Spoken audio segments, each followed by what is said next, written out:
우리 대법원장 후보자님 지명되신 거 축하드립니다. 감사합니다. 그런데 이제 제가 첫 질문인데 오늘 좀 가벼운 질문을 하고자 하는데 이게 또 어떻게 보면 무거운 질문일 수도 있는데 후보자께서 지난번에 국감장에서 윤석열 대통령이 제 친한 친구의 친구다 이렇게 발언하신 적이 있잖아요. 예. 그런데 이제 검사 시절에도 윤석열 대통령이 수사의 자문을 구한 적이 있는 걸로 알고 있는데 후보자로 지명받은 후에 사양한 적이 있습니까? 왜 이것을 묻냐 그러면 예. 사양한 적 있습니까? 없습니다. 왜냐하면 대통령과 친한 친구라는 사이는 또 더 친한 친구일 수도 있거든요. 그런데 지금 대법원장 후보자로서 이 대통령 친구가 지명받지 말한 법은 없습니다만은 삼권 분립의 정신, 헌법 정신이잖아요. 그리고 대통령의 권력에 대해서 견제와 균형을 찾아야 되는 그런 어떤 독립성을 갖고 있는 대법원장 후보자로서 좀 제 자신이 적격한가? 여기에 대해서 좀 뭐랄까 부담이 되지 않았냐 이런 것을 묻고 싶은데 사양하지 않았다니까 제가 그걸로 가름하겠습니다. 후보자님, 14대 대법원장을 역임하신 전남 보성 출신의 이용훈 대법원장 기억하시죠? 예. 그분이 이제 이런 이야기를 했어요. 검찰이 밀실에서 받아놓은 이 조서는 법정에서 나온 진술보다 절대 우위에 설 수 없다. 그래서 검찰 수사 기록은 던져버려야 한다.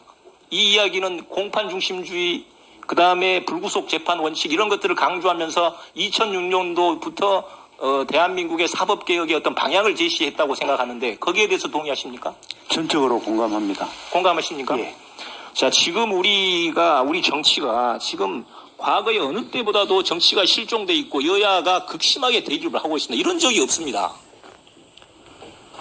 어제는 야당 대표가 단식을 10분째 하다가 병원에 실려갔는데 바로 검찰에서 체포영장을 발부해가지고 그런 상황이 벌어져서 지금 여야가 더 극심하게 대립되고 있는데 과거에 윤석열 대통령이 후보 시절에 이런 이야기를 했어요. TV 토론에 나오셔가지고 저절로 이게 수사하고 정치 보복하고 어떻게 차이가 있느냐 이렇게 질문을 하니까 저절로 드러난 사안은 수사고 그 다음에 누군가를 찍어놓고 1년 여투다 뒤지고 찾으면 이것은 정치 보복이다. 그렇게 이야기한 적이 있어요. 윤석열 대통령께서. 지금 대선이 끝나고 난 다음에 1년 6개월 동안 지금 332회의 압수수색을 하고 그 다음에 계속 야당 대표에 대해서 6번이나 이 조사를 하고 이런 상황에 대해서 이게 정치 수사가 이게 정치 보복이지 않냐 이런 국민적 여론이 있습니다. 여기에 대해서 어떻게 생각하세요? 정치가 타협의 미학으로 저는 알고 있는데 지금과 같은 상황은 굉장히 안타깝게 생각하고 있습니다. 아니 정치 보복이냐 아니냐 여기서 물어봤어요. 그 부분은 제가 정확하게 알 수가 없는 상황이기 때문에 아니 홍범도 장군의 논란거리에 대해서는 서면으로는 했습니다만은 예. 정확하게 답변을 해놓고 여기서 좀 사법부의 수장으로서 이야기할 수 있는 거 아닙니까? 홍범도 장군에 대해서는 저희가 어린 시절에 국사 시간에서 다 배웠기 때문에 기본 지식을 다 가지고 있습니다만은 지금 그 부분에 대해서는 제가 개인적으로 알고 있는 정보가 전혀 없습니다. 이재명 당 대표가 지금 여러 가지 지금 수사를 받고 있습니다. 그러니까 드러난 수사 갖고 대장동 수사 갖고 이야기를 하면은 홍준표 여당의 대구 시장이지만은 홍준표 시장이 과거에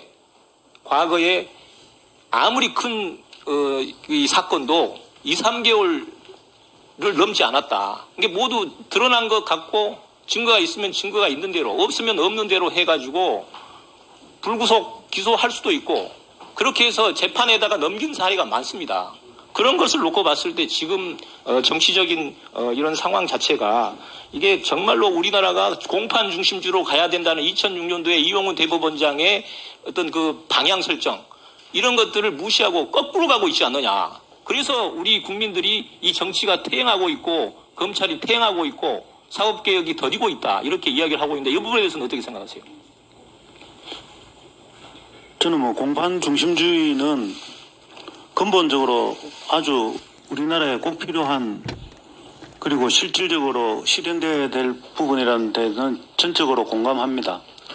그러니까 그러면 공판 중심주의가 그런 방향으로 가야 되고 그렇게 우리나라가 선진국으로 가는 길에 그런 방향으로 가야 된다고 생각하고 있는데 그러면은 여기에 따라서 검찰의 수사 형태나 검찰의 수사 방향 또 검찰의 개혁도 그렇게 변해야 된다고 생각하지 않습니까?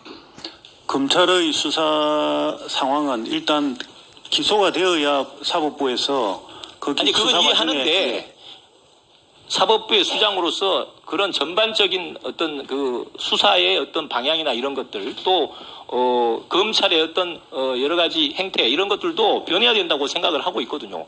과거에 윤석열 대통령이 검찰총장 시절에 그런 이야기 했지 않습니까? 공판 중심주의, 직접 심리주의, 구두 변론주의 이런 것들이 글로벌 스탠다드다. 그렇기 때문에 수사의 어떤 시스템도 변해야 된다 이런 이야기를 했어요. 그거 맞는 말 아닙니까? 예, 그 그런데 부분은 전적으로 지금은 검찰의 공감합니다. 행태로 보면 거꾸로 가고 있잖아요. 그 부분 상황에서는 제가 정확한 정보가 없기 때문에 단정적으로 말씀드리기가 어려운 형편입니다. 양해해 주시면 감사하겠습니다.